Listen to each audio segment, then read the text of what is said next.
முன்னாடி ஒரு காலத்துல ஒரு பணக்காரர் சொந்தமா ஒரு வியாபாரத்தை தொடங்கி கடினமா உழைச்சாரு.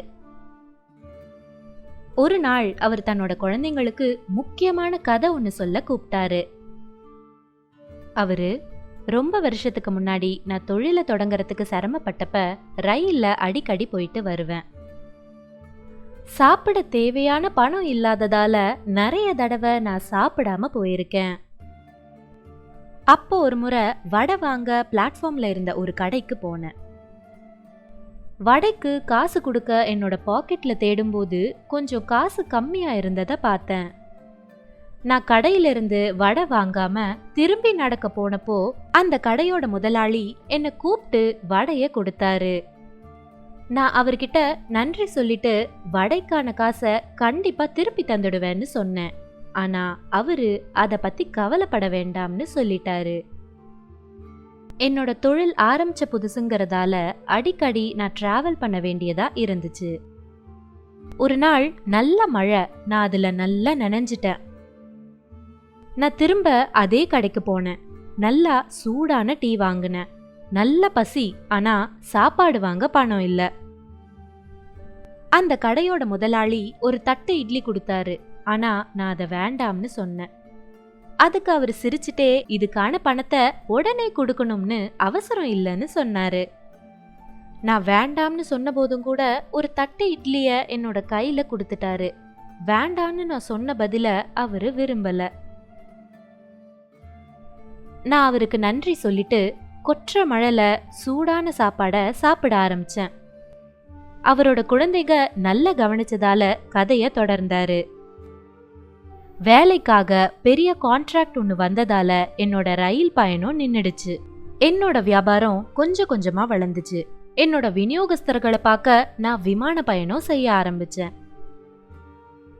பல மாசம் கழிச்சு நான் ஒரு வீடும் காரும் வாங்கினேன். என்னோட தொழில் நல்ல வளர்ச்சி அடைஞ்சிச்சு. 2 வருஷம் கழிச்சு ஒரு அவசர விஷயமா நான் திரும்ப ரயில்ல போக வேண்டி இருந்துச்சு. நான் அந்த கடைய பார்த்தப்போ அந்த கடையோட முதலாளி வாடிக்கையாளர்களை கவனிச்சுட்டு இருந்தாரு. அவர் எனக்கு உதவி செஞ்சதை நினைச்சு ரொம்ப உணர்ச்சி வசப்பட்டு கடைக்கு பக்கத்துல போனேன். நான் அவரை பார்த்து சிரிச்சுட்டே ஒரு தட்டு இட்லி சூடா வாங்கினேன்.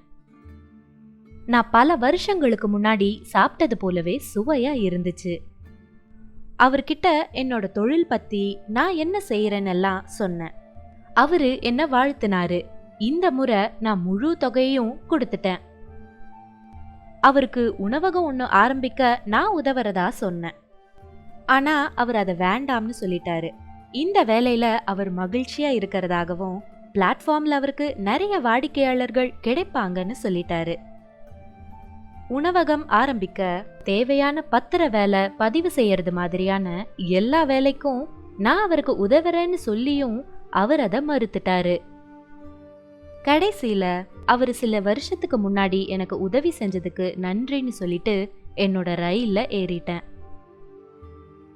நான் பணக்காரனா இருக்கும்போது அவருக்கு உதவ நினைச்சது பெருசில்ல.